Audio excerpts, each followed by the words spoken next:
Hey everyone, Ramel here, and today I'm going to be doing a quick unboxing of this Weber Q1200. It's the Father's Day gift that my wife and daughter got me. It's a smaller barbecue, but we don't really have much balcony space.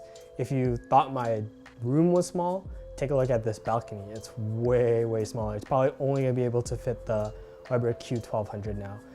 I also did get the stand as well as a hose for a bigger propane tank, but I still need to pick up the propane tank from Costco so I can start barbecuing. But hopefully I can cook something soon with this. There's a few different brands out there for these smaller barbecues, but from the research that I've done, Weber is usually the one that pops up on the top of the lists. I know it's not one of their bigger barbecues, but their smaller ones are also really good. They do last a really long time. It's a little bit on the pricey side, but if this can last me a decade, it's probably more worth it than buying a bunch of cheaper, smaller barbecues that I only use for one barbecue season. So it took me quite a while to get a barbecue because it was kind of hard to find a good deal, especially with these Webers. The smaller ones rarely go on sale. I've only seen the bigger Genesis line that had deep discounts, but for the Weber Q series, it's very rare. But yeah, this was a Father's Day gift from my wife and daughter, but it was still at a good price. They got it for $229 at Lowe's. They were having some sort of clearance sale, but it seems to be the current model anyways. There's the Q1000, which doesn't have the side tables as well as no built-in thermometer, and that's $219. So this is obviously a better value. It has the thermometer as well as the side tables.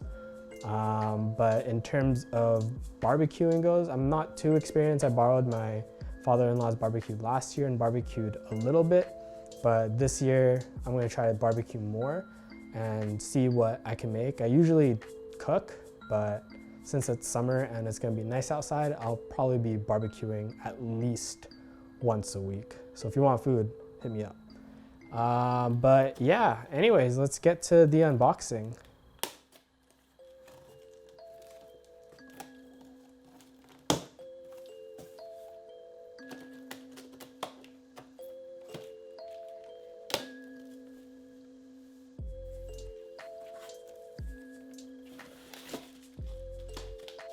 So inside the box, there was really only the barbecue and the grill itself.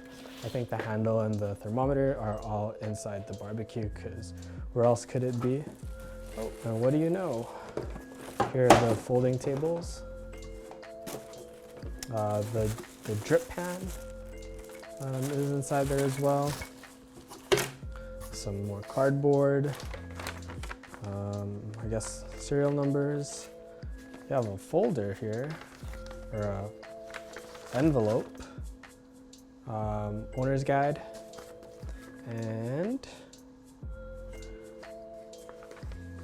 tells you what is, let's see, I'm not exactly sure what this says. It's not in English.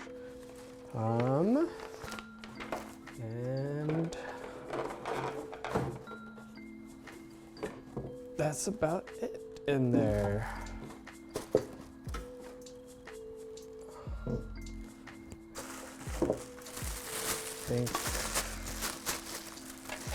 Let's see. Oh, there's a battery and the ignition button here, ignite button. Let's see where this is supposed to go. Probably should read the instructions, but I think I can figure this out.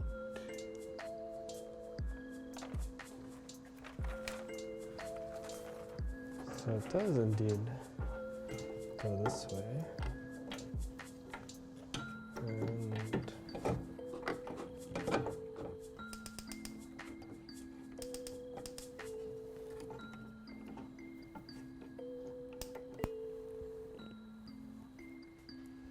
okay, so that works.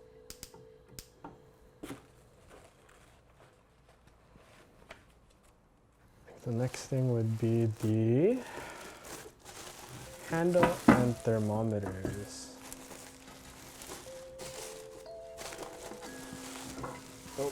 I guess I have to screw this on as well. It's pretty easy to install, it looks like. Just stick it in like that.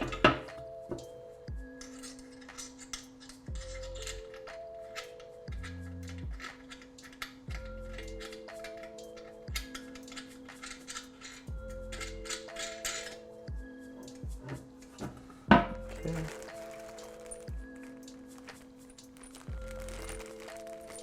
You have these ones that go in the back. Let's see. Yeah, they just go in, and then you put the pin in.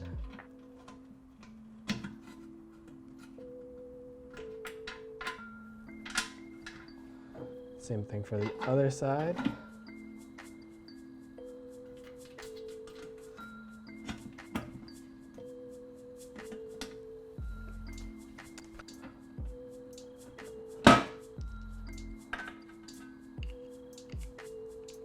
Like so.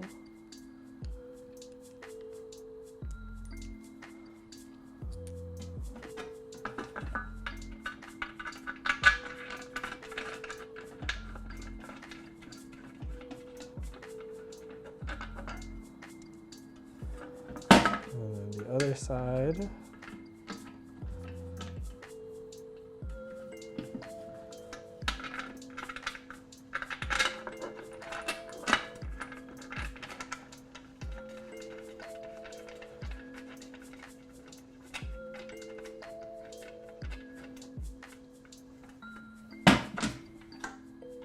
I'll tighten all of this stuff later, and I'll put the grill when I get outside. And the last thing is just to put this thing on the side here. And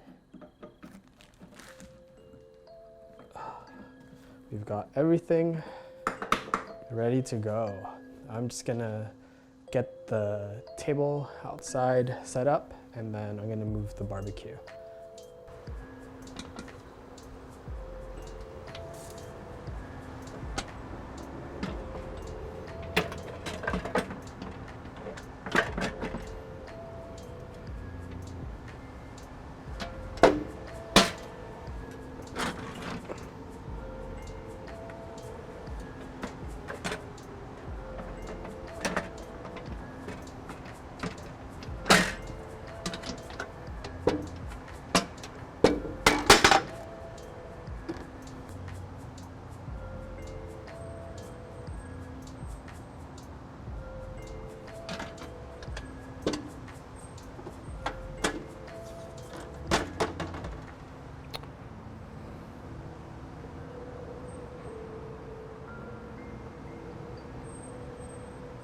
I hope you guys enjoyed that video. I know it's not really tech, but it's the best I could do this week. I promise I'll get that iPhone XS Pixel 2 out video soon.